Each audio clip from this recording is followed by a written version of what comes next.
La Zona Cero. Es momento para nuestros monográficos Zona Cero, nuestros piquetes informativos del misterio. Jesús, ¿qué tal? Buenas noches. Hola, ¿qué tal? Buenas noches. Carlos Canales, buenas noches. Hola. Bueno, pues vamos a comenzar nuestros monográficos Zona Cero. Ya hablamos en su día del Necronomicon, del libro falso más auténtico que jamás se hizo. Y como gustó tanto, pues hemos optado por traer aquí una especie de ranking con libros malditos. Libros inencontables, otros sí, otros de ellos queda algún vestigio. Pero vamos a hablar de estos libros que seguro que os va a gustar mucho, que os va a interesar muchísimo, porque algunos os van a sonar porque han venido dándose cita en la Zona Cero durante muchos años. Por ejemplo, Jesús, este libro de Todd, este libro inspirador del tarot y de tantas y tantas cosas, nunca se pudo encontrar, ¿no? No, nunca se ha encontrado. Aquí estamos hablando de una leyenda de la que todo el mundo habla, ese famoso libro de Todd, uno de los libros más antiguos del mundo, y que pasaría de mano en mano, se ha escondido en muchísimos lugares. Se ha considerado un libro maldito en el sentido de que tener ese libro, la mera posesión, acarreaba mala suerte o por lo menos accidentes funestos, igual que ha pasado también con otros libros malditos que comentaremos esta noche. Y en el libro de Todd, pues la verdad es que poco se sabe de esta obra, excepto pues que fue escrita por un hombre llamado Todd, que según la mitología egipcia fue el inventor de la escritura y el secretario de los dioses, convertido más tarde en dios, representado, como bien sabéis, como un ser humano con cabeza de ibis. Entonces ese es el personaje. Todd no sería un dios originariamente, sino que se convirtió en dios por los conocimientos acumulados, conocimientos que luego transcribió en esta obra. La obra se cree que contenía secretos sobre el poder de los faraones, fórmulas mágicas, y enseñaba, según dice una vieja leyenda, enseñaba la manera de mirar al sol cara a cara. Bueno, pues en varias épocas desapareció, fueron quemados sus manuscritos por peligrosos, y con el tiempo sobrevivió. Pero, ojo, ha sobrevivido reciclado en un juego de mesa. Estamos hablando de los arcanos mayores del tarot, conocido también como la clave universal, del que Eliphas Levi, uno de los grandes ocultistas del siglo XIX, decía que era un alfabeto numeral y jeroglífico manifestando mediante caracteres y números una serie de ideas universales y absolutas. El hecho es que el tarot se empieza a comercializar o a divulgar en la Edad Media. Parece que la primera vez que se ve uno de estos tarot sería en China en el año 1120, y aquí, como no, también intervienen los templarios. Se dice que la orden de los templarios tuvieron conocimiento de este libro, pudieron acceder a uno de estos manuscritos y lo que hicieron fue copiar las imágenes de sus láminas y la convirtieron en una baraja. Ojo, láminas que encerraban el verdadero conocimiento oculto del libro de Todd. Y realmente ahí es donde estaría cifrado un poco el conocimiento secreto de este libro, en esas láminas. Ya sabe que cada lámina de esos 22 arcanos mayores del tarot es todo un tratado de simbolismo. No hay un color, no hay una forma, no hay un objeto que no tenga su virtualidad, que no tenga su significado más profundo. Bueno, pues el origen un poco de esas láminas, aunque haya desaparecido el texto, estaría en ese enigmático libro de Todd, donde hay todo tipo de referencias. Por supuesto son leyendas fantásticas porque se le atribuye una antigüedad de entre 10.000 y 30.000 años, y la poca referencia histórica que hay se refiere al faraón Ramsés II, que decían que poseía uno de los verdaderos libros de Todd, y tanto él como su hijo Kaumas les enseñaba esta obra a dominar y descifrar los secretos de la tierra, del aire, de los océanos y los cuerpos celestes, incluso de asimilar el lenguaje de los animales, de resucitar a los muertos y de obrar y enviar pensamientos a distancia. Fíjate las características que tenía este libro. Quería comentar que Jesús acaba de decir indirectamente, al hablar del libro de Todd, algo fundamental, y no vamos a hablar ahora de la baraja, que luego comentará él algo, supongo. Sí. Me refiero a que sin querer ha citado los 4 elementos base de la alquimia. A mí el libro de Todd me fascina no tanto por su posible existencia o no, sino porque forma parte del imaginario colectivo de la humanidad. Es decir, si tú... me gustaría que los oyentes que nos oyeron la semana pasada intenten recordar que en el Necronomicon decíamos que era una construcción ficticia basada en los seguidores realmente de Lovecraft. Bueno, pues en este caso sería algo parecido, dado que no hay un autor concreto, pero sin embargo el fenómeno se extiende por encima de los 3.000 años de antigüedad. Cuando hablamos de algo así, hablamos de cientos de generaciones de seres humanos y además hablamos a través de la mezcla de culturas, no solamente a diferencia del Necronomicon, aunque supuestamente fuera un libro arábigo y demás, era claramente una historia de tipo occidental, sino que aquí estamos hablando de contactos de culturas muy diferentes, algunas de las cuales han muerto para siempre sin dejar herencia como fue la egipcia. Bueno, lo fantástico del libro de Thoth es que aparece citado de manera directa o indirecta sin aparecer nunca su nombre, no como libro de Thoth, en multitud de manuscritos que pasaron a través de los conocimientos herméticos de la Edad Media de la alquimia.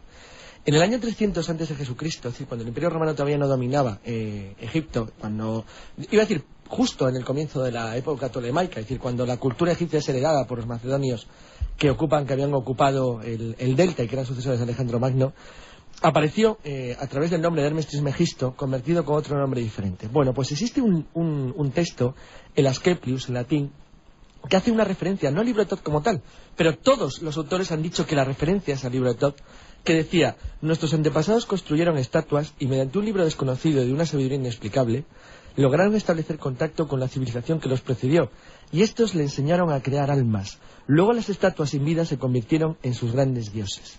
Bueno, esa pequeña mención de Asclepius, de un texto latino ya de la era cristiana, que tuvo una enorme influencia en las órdenes herméticas medievales y en el comienzo de la alquimia, creó, sin darse cuenta, junto con otros textos parecidos, toda una tradición que parecía empujar hacia una sabiduría oculta que derivaba de una cosa muy curiosa mezclada, por un lado del Templo de Salomón, de la vieja sabiduría de los judíos, y por otro lado de la supuesta sabiduría de los dioses que precedieron a los faraones. Y dices, Jesús, que los templarios incluso se hicieron con un ejemplar. Dicen que tenían uno, ¿no? Sí, eso comentaban, pero bueno, yo creo que forma parte... ¿Cómo les cundió, Les cundió muchísimo. Siempre hay un templario por medio cada vez que se habla de este tipo de secretos medievales. En algún viaje, en alguna sociedad secreta. Bueno, sabes que una de las explicaciones de que el ataque a Damieta, el famoso ataque de Damieta de San Luis, fue motivado por eso, por controlar de alguna manera el delta del Nilo, porque justo cuando el ataque de Damieta había una expedición templar, es la única que se tiene una referencia por lo menos de 2 caballeros en Etiopía. Pero San Luis se oxidó Claro, pues sigue aislado, porque nada más de hecho no hace caso a los templarios, que son los que quieren pactar. Claro. Si el delta es que se empeña, no acepta el cambio de Damieta por Jerusalén,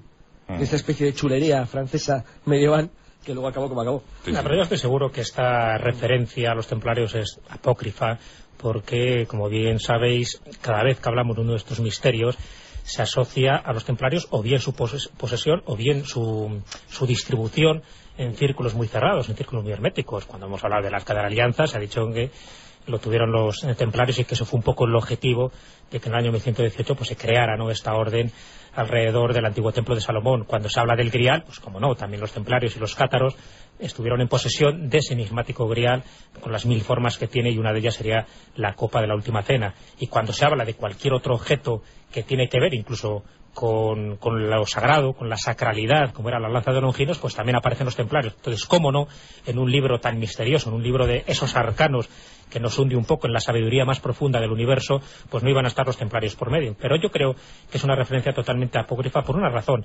porque, como bien decía Carlos, ese hilo conductor que tiene ese Asclepius, que pertenecería al corpus hermético, el corpus hermético son esa cantidad de libros que se supone que escribió Hermes Trismegisto, y Hermes es la transcripción dentro de la mitología griega de Thoth, es decir, del dios egipcio. Por lo tanto, los conocimientos que tuvo Thoth son los que tendría Hermes, porque no dejaría de ser más que el mismo personaje, un símbolo del personaje, alejandrina, pero con las mismas. Entonces, como el libro de Thoth desapareció, se dice que parte de esa sabiduría quedó reflejada en los distintos libros del corpus hermético. De ahí viene esa palabra, el hermetismo, todo lo que es oculto, todo lo que está vedado para el no iniciado, pertenecería a este libro, a estos libros, donde se beberían de la tradición más sagrada, más oculta y más ancestral, que estaría contenida en el mítico e inencontrable libro de Thoth. Libro de Thoth. Explica, Jesús, en un par de líneas para nuestros oyentes lo de Hermes, que seguro que les va a gustar. Lo de Hermes Trismegisto, que significa el 3 veces grande, lo cual eso ya nos pone un poco en entredicho, bueno, y un poco sobre aviso también del personaje. Hermes es una de esas figuras mitológicas que el panteón griego lo reutiliza. No es una invención puramente, sino que se sabe que procedería. Sabes que casi todos los dioses egipcios tienen un equivalente en el panteón romano y en el panteón griego, ¿no? Pues bueno, dentro del panteón griego, Hermes equivaldría a Thoth, el escriba. Y Hermes, que también sería el mensajero, es decir, aquella persona que transmite los conocimientos a los que se quieren iniciar en la doctrina secreta, que curioso que la doctrina secreta después sea uno de los libros importantes de Blavatsky, de la que dentro un poco hablaremos en las estancias de Cian, pues Hermes Trismegisto se asoció de una forma indisoluble a aquellos conocimientos que se enseñaban en las escuelas iniciáticas. La de Luises, por ejemplo, es una de las más conocidas. Por lo tanto, Hermes, todo lo que se asociaba a Hermes, a ese corpus hermético, lo derivaba directamente a la sabiduría milenaria, que podría estar reflejada o bien en el libro de Tot o bien en aquellos libros, aquellos incunables, no serían libros, estaríamos hablando de manuscritos, de códices, aquellos que se conservaron durante muchísimo tiempo en la biblioteca de Alejandría y que después mira tú por dónde esos hombres de negro se encargaron de destruir.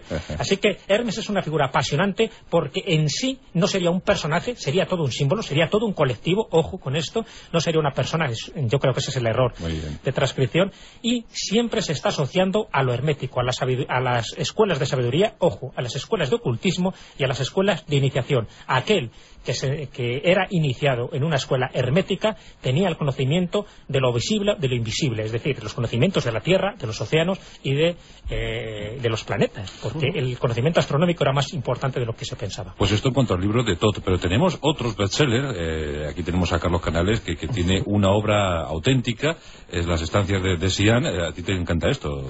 La verdad es que sí, no está mal tener el único libro que hay en la Tierra que no es humano.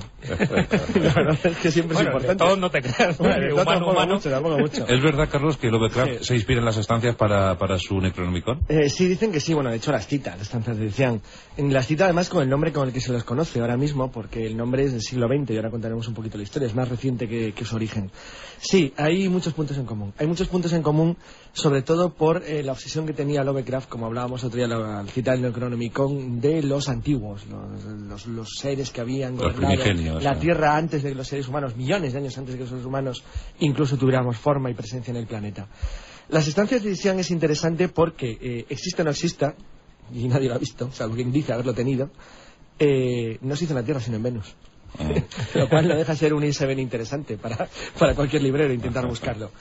Las estancias de Xi'an debe su origen, como veremos ahora, a Elena Petrovna Blavatsky, Madame Blavatsky, en el siglo XIX, aunque el nombre, que es muy famoso en castellano porque lo cita Jacques Vergier y Paulsen. Rosso de Luna, por ejemplo, aquí. Rosso de Luna, solamente pero el hecho cierto es que el nombre es del siglo XX. El nombre se lo dio un francés, se lo dio Louis Jacoliot y se lo da a principios del siglo actual, del siglo pasado, del XX. Sin embargo, el origen encontrado en Blavatsky. Aunque sí que es verdad que ella recoge cierto tipo de leyendas de Saint-Albeidre, de algunos de los grandes ocultistas franceses de finales del XIX, que hablaban que el rey del mundo poseía un libro, una obra que había sido escrita fuera del planeta Tierra y que había sido integrada bajo su custodia a los señores Lagarta o Isambal en el interior de la Tierra. Ese libro, que era propiedad del rey del mundo, contenía todo el conocimiento del origen del universo, de la Tierra y en cierto modo del futuro, de los tiempos, puesto que el libro formaba parte integrante, era una especie de condensador de los antiguos acásicos. Es decir, era la totalidad de la memoria del mundo, más la totalidad de los dioses creadores que habían creado los seres humanos y todas las cosas. Es por lo tanto el libro más oculto y temido de los ocultistas, porque es el libro absoluto, es el libro total. Bueno, Elena Blavatsky dice que ella lo conoce, bueno, de hecho dice que existe una cámara de 250 metros de profundidad bajo el cordón del Himalaya, donde se conserva en una cámara oculta, flotando en una especie de estructura de levitación, el verdadero libro de los libros, el libro del mundo. Entonces, ella dice que le fue revelado por imposición de uno de sus maestros, y que ese libro tenía, realmente el origen de la raza, los fundamentos de las religiones, el desciframiento de todas las cualidades que rodean a las personas, es decir, todo lo que es la estructura del alma y del ser de los seres humanos y de todas las cosas y la naturaleza. Bueno, ese libro, claro, como he dicho, es el libro total. ¿Cuál es el problema? El problema es que ni siquiera tiene tapas. Si no tiene una forma. Está mal encuadernado. Es decir, tiene un problema de encuadernación. De hecho, se supone que no posee tapas, sino que son tablillas labradas con símbolos que ellas en su total, es decir, en su totalidad, formarían el libro y la totalidad del conocimiento. Se supone que las estancias de Xi'an están formadas por 8 pasajes. El Eterno Padre, envuelto siempre en invisibles vestiduras, que dormita una vez en 7 eternidades, que son los 7 cielos del universo del Corán. El tiempo, que no existía, pues ya ha dormido en el seno infinito de la duración, fíjate qué palabra más bonita, de física cuántica. La mente universal, que tampoco existía porque no tenía espacio para contenerla al universo. No había desdichas porque no había quien las produjese, solo había tinieblas, no había silencio y no había sonido. Esto es interesantísimo porque es pura y simplemente la primera definición del Big Bang. Del Big Bang. Es decir, es el comienzo del tiempo y de todo. Es decir, pero de hecho de una manera explicada como podría hacerlo una persona de una cultura, bueno, pues razonable, pero no tampoco una exageración del siglo XIX. Y finalmente el punto octavo, que sería que, y lo leo literalmente, el 1 es 4 y los 4 toman para sí los 3. Su unión determina el 7. No dice más. Es puro simbolismo del siglo pasado. Bueno, perdón, del siglo pasado no, del siglo XIX. Y la verdad es que está muy relacionado con las creencias hinduistas, que en aquel entonces estaban muy de moda en el occidente europeo. Y la Blavatsky supongo que habrá sacado algún dinero con eso, Siempre ¿no? sacó. Bueno, un día luego contamos la historia del Cairo y cómo se cuenta en el libro. El único problema que tiene este manuscrito, estas estancias, decían, es que tenemos que creer a Madame Blavatsky. Nadie ha visto ese libro. Ella dijo que tenía uno de ellos, que le acarreó muchísimas desgracias. De hecho, tuvo varios atentados contra su vida, según ella, para que se deshiciera de ese libro. Consiguió un segundo manuscrito, si era difícil conseguir uno, consiguió un segundo, que no fue el del Cairo, que es donde por vez primera le aparece el libro a través de un mago de origen copto. El hecho es que toda la información que tenemos, para bien o para mal, procede exclusivamente de su obra, de la Doctrina Secreta y de Isis in Bello, y sobre todo la Doctrina Secreta, que fíjate que es una obra gigantesca de 6-7 volúmenes, depende de la editorial que lo haya editado, pero que en el fondo sería un comentario exhaustivo e inmenso de las estancias de Cian. Es decir, la Doctrina Secreta intentaría explicar parte por parte lo que, según ella, contendría ese manuscrito, que ya de por sí, para darle más dificultad, estaría escrito en una lengua totalmente desconocida en la Tierra, la lengua Senzar, un idioma intergaláctico según Blavatsky. Claro, si procedía de Venus, pues no me extraña, pero hasta dice que la lengua era la lengua Senzar. Pero claro, para que nuestros oyentes aclaren, no es Urantia, ¿no? No tiene nada que ver. Es un libro arreglado de Urantia. Exacto, no tiene nada que ver, a pesar de que también nos plantea una cosmogonía completísima, igual que pasa con el libro de Urantia. Pero el libro de Urantia sería un libro revelado por aquellas personas que en Chicago se reúnen y distintas entidades con distintos nombres, entre ellos también Melquisedec, o sea, buscan nombres bíblicos, pues les van contando pues todo lo que es no el origen de la Tierra, sino el origen de los distintos universos y todo lo que va ocurriendo. El libro de Cian sería como más concreto, está refiriéndose pues a nuestro sistema solar, en concreto a la Tierra, pero con un contenido escalofriante, porque si hacemos caso no solo a Blavatsky, sino a sus seguidores, como es el coronel Olcott y aquí en España Mario Rosso de Luna, el libro de Cian hablaría de la construcción de armas que funcionarían por energía atómica y que ya habrían sido utilizadas en la antigüedad desencadenando catástrofes de grandes magnitudes. Sí, hemos hablado de los Vimanas, en el Mahabharata y en el Ramayana, serían unas consecuencias directas de esas armas que tenían los dioses y que quedan descritas también en el libro de Cian. También enseñaría la fuerza mágica que contiene el oro y también hablaría de matemáticas conocidas y otras totalmente desconocidas para la Tierra, y también hablaría de los habitantes de mundos lejanos e invisibles.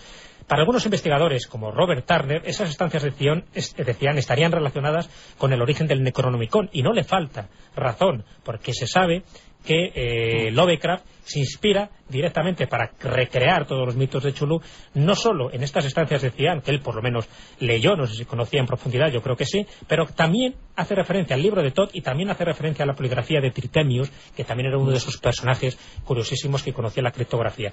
Pero ahora estamos hablando, tanto el libro de Thoth como las estancias de Cian, por desgracia, de libros inencontrables, pero de libros que no tenemos más referencia que las leyendas, y en este caso lo que nos contaba Blavatsky. Por eso hay muchísimos investigadores que han dicho que este libro realmente es una fantástica alucinación de Blavatsky, que se creó ese manuscrito totalmente imaginario para inventar todo lo que sería la estructura de esa doctrina secreta, de ese macrolibro donde aparecería pues prácticamente todos los conocimientos habidos y por haber que había en la humanidad. Bueno, pues aquí tenemos dos libros inaprensibles porque no se pueden tomar. Aquí tenemos el libro de Thoth y las estancias de Cian o Cian.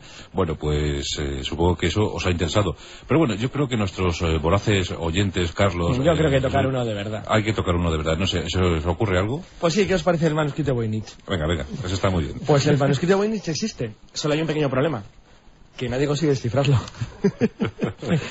Está a la venta. Quien quiera puede ponerse con ello. No, es caro, ¿eh? Es caro. A ver cómo se suena. Aquí empieza. Empiezo yo, por ejemplo. Bueno, sí. El documento Voynich se supone que está muy relacionado con el astrónomo y nigromante británico John Dee. Pero eso está escrito entonces en marciano o algo así, ¿no? No.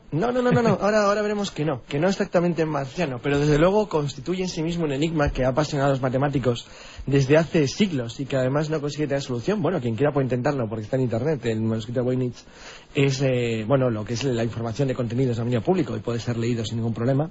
El original es cierto que se conserva y la verdad es que no ha conseguido ser nunca identificado, puesto que lo que no se sabe exactamente es qué es lo que se pretendía con su construcción. Digamos que después de la desaparición de Dee en 1608, el documento Voynich, tal y como se conserva hoy en día, queda en manos de un doctor de Marco Emarsi, que es el rector de la Universidad de Praga, que se lo envió a un jesuita, Kircher, que era un experto en criptografía y codificación, para que intentara interpretarlo, pero fue completamente inútil. Completamente inútil porque, aunque originariamente el copista del manuscrito fue Roger Bacon en el siglo XIII, lo cierto es que el origen exacto y determinado no lo conocemos. No conocemos exactamente quién lo escribió ni por qué. Bueno, antes de contar toda la historia, digamos que el manuscrito Voynich, tal y como se conoce en la actualidad, nunca ha podido ser interpretado. No tanto por el problema de entender en qué idioma se escribió o cómo fue escrito, sino porque no sabemos qué era exactamente lo que ocultaba o lo que se quería decir. Sí que hay una cosa cierta, y eso yo creo que a nuestros clientes les va a encantar. No hay nadie que haya tenido el manuscrito Voynich que haya sido normal. Las cosas como son. Es decir, le han tocado absolutamente todos los tipos más extraños y iba a decir imaginativos y ocurrentes que han rodeado el mundo del misterio y la imaginación, pero además al mismo tiempo vinculados con la investigación científica, al menos desde el siglo XVII. Y la verdad es que el hecho de que se resista a cualquier interpretación pues no deja de ser un desafío como mínimo interesante para el siglo XXI. Hace poco leía en un periódico español que el manuscrito Voynich y su desciframiento es uno de los grandes retos del siglo XXI. Sí. Porque ya está bien, si alguien tiene que descifrar esto de una vez. Parece una especie de bruma, de burla maligna, hecha para dejar pasar el paso de los siglos y que nadie consiga descifrarlo nunca. ¿Pero para qué se supone que sirve? Bueno, ahora hay teorías, eso podemos discutir, porque en principio, dado los nombres que existen, realmente lo que se sospecha, al menos desde el siglo XX, desde principios, desde que fue llevado a Estados Unidos, es que Rodin Heret, que fue el primero que realizó una investigación concreta y profunda, sospechaba que hablaba de una desaparición desaparecida cuyos integrantes eran seres de no más de 1 metro de altura. Estoy leyendo literal, que dominaban la fuerza de la gravedad y que poseían máquinas que les permitían horadar la roca construyendo grandes ciudades subterráneas. Él habla de varios nombres, es decir, lo que él considera que son sustantivos, como la nalilotrosa, es decir, lo cual él relacionaba con el Nilo, con el río, que daban ciertos avances en conocimientos de lo que ahora llamaríamos psicotrónica. Si esto es verdad, puesto que él sostiene que el manuscrito de Voynich en realidad en parte de lo que oculta es ni más ni menos que un mapa celeste de una parte del firmamento en el cual aparecen 2 lunas y 2 soles, de un sistema solar binario que se encontraría muy lejos del sistema solar actual y que desde luego no se ha identificado todavía. Si eso es así, estamos hablando de un conocimiento extraterrestre, de un conocimiento no humano. Recordemos cuándo se supone que fue escrito. Sabemos cuándo fue copiado en el siglo XIII. Cuándo fue escrito no se sabe, la verdad es que no tenemos ni idea. Porque en el prólogo lo que se dice por Roger Bacon es que esta es copia fiel del original que se encuentra guardado bajo las montañas que corren sobre la costa oeste de un lejano lugar situado en el extremo sur del planeta. Estamos hablando del siglo XIII, ¿eh? Hombre, fíjate que lo más fascinante de este manuscrito, aparte de que existe, que muchas de sus páginas se pueden ver por internet y de que ahora mismo pues está custodiado pues en Estados Unidos, en la librería Beinecke, y en una sala, sala de libros raros que pertenece a la Universidad de Yale. Con lo cual estamos hablando de algo tangible, algo que ha sido analizado, que no se ha podido descifrar hasta el momento y que ha estado vinculado con grandes personajes, posiblemente con los personajes más listos y más sabios de cada época. Por ejemplo, del siglo XIII, Roger Bacon, para mí, sin duda alguna, era el personaje más brillante de todos los de su generación. Y se puede hacer a largo y tendido un monográfico para contar las beatitudes de este personaje que prácticamente tocó todas las disciplinas y las tocó muy bien. Pero es que en el siglo XVI nos encontramos con John Dee, porque cuando a él le llega el manuscrito, cuando empieza un poco la historia oficial del manuscrito, es cuando se lo regalan a John Dee, y él es cuando ve que ese prólogo está escrito por Roger Bacon del siglo XIII, por lo tanto se supone que es anterior. Y John Dee, que era también otro de esos personajes que había que crear, toda una biografía alrededor de él, sobre todo tanto la oculta como la conocida, pues es uno de esos personajes que intenta descifrar ese manuscrito.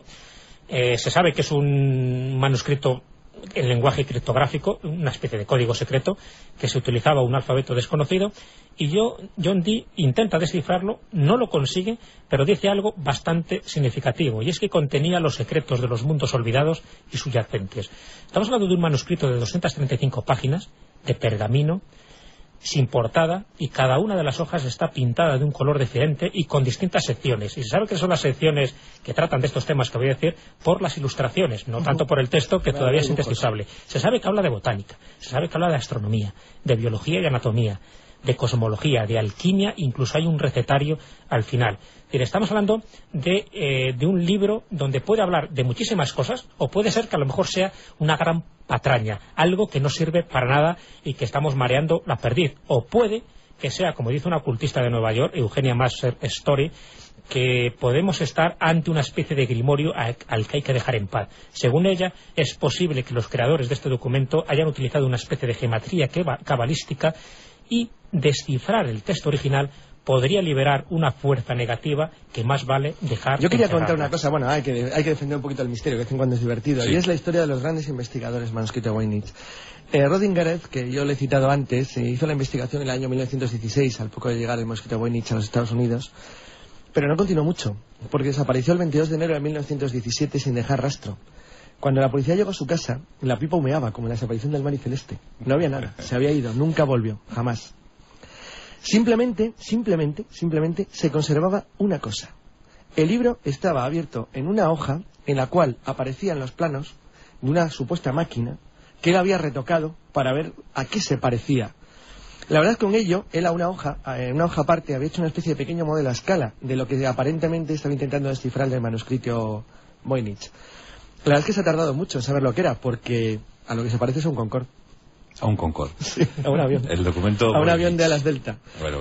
En 1919, el decano de la Universidad de Pensilvania, William Newbold, intentó, basándose en los datos de Rodriguez, intentar descubrirlo. En 1921, en una rueda de prensa que dio, al fin y al cabo una persona muy conocida, dijo que había descifrado cosas muy interesantes en el documento y decidió que tenía que dar una serie de charlas sobre ello. Sin embargo, nunca lo hizo. Bueno, pues, además de eso, cuando ya finalmente volvió a intentar decidirse a sacar el manuscrito, no lo hizo, porque murió en 1926 y nunca se supo hasta qué punto había investigado. Es la última vez que alguien intentó de manera abierta y de manera oficial, al fin y al cabo en el entorno universitario, hacer un desciframiento global y completo del manuscrito de Voynich. Desde entonces no lo ha hecho nadie. Por algo será. Pues esta noche hemos hecho una especie de podium, ¿verdad? Con los libros más emblemáticos del misterio, estos libros prohibidos, libros malditos, ese documento Voynich, esas estancias de Xi'an y también, por supuesto, el libro de Todd. ¿Cuál es tu favorito, Jesús? Hombre, yo me quedaría con este último, porque ya digo que es algo tangible, es algo que es un reto para todos los especialistas en criptografía, es un reto para aquellos que piensan que ahí están velados algunos de los conocimientos ocultos, y no solo de este planeta, sino posiblemente a lo mejor de otros planetas, y por lo tanto ese misterio a mí me atrae. Así como las estancias de Xi'an, el libro de Todd, nos tenemos que basar en leyendas, en algo muy intangible, en algo muy lejano, que puede ser verdad o no verdad, pero que desde luego a mí me falta algo más de chicha, de más misterio. El manuscrito Voynich, sí, está ahí puesto a la venta por $1 millón, y aquel que sea capaz no solo de comprarlo, sino de descifrarlo, puede que nos dé muchísimas sorpresas. Por lo tanto, ese es un reto que todavía se mantiene, a diferencia de la esteganografía de la Baz Tritemo, que era un libro también indescifrable hasta hace 3 o 4 años, y ya por fin se pudo, ¿no?, descifrar el código secreto, un poco el criptograma que subyacía en toda esta esteganografía, y después resulta que no era tan misterioso como nos habían dicho sus copistas y sus investigadores. Pero el manuscrito Voynich no. Por lo tanto, como todavía mantiene ese halo de misterio, yo me agarro fielmente a ese halo de misterio, y yo espero que esa criptografía desconocida, que todavía no ha sido desencriptada, pues nos pueda revelar muchísimos misterios. Y encima, si nos puede poner sobre la pista de lo que parece intuir lo que dijo John Dee, que podía estar hablando de esos misterios subterráneos y subyacentes, y de alguna civilización desconocida que desde siempre ha estado rigiendo los pasos y bueno, pues un poco los destinos de esta humanidad, pues bueno, pues vamos a pensar, vamos a soñar, que por soñar no cuesta nada. Yo completamente de acuerdo con Jesús. El manuscrito de Voynich es uno de los desafíos más interesantes que tienen los especialistas en criptografía durante el siglo XXI, y además también, como ha dicho muy bien Jesús, es que está ahí, es que lo puedes ver, lo puedes consultar en internet, lo puedes mirar, y es inútil porque no puedes hacer absolutamente nada con él.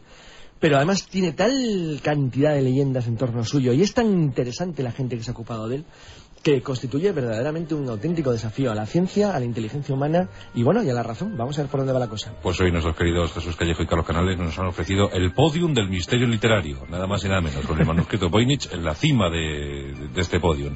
Bueno, creo que lo habéis pasado muy bien, los oyentes de La Rosa de los Vientos, los oyentes de la Zona Cero, y habrán más libros y por supuesto que tendremos más monográficos dedicados a estos enigmas literarios. Pues muchas gracias, Jesús Callejo, muchas gracias, Carlos Canales, y nada, a seguir por ahí descifrando cosas encriptadas. Santo Domingo.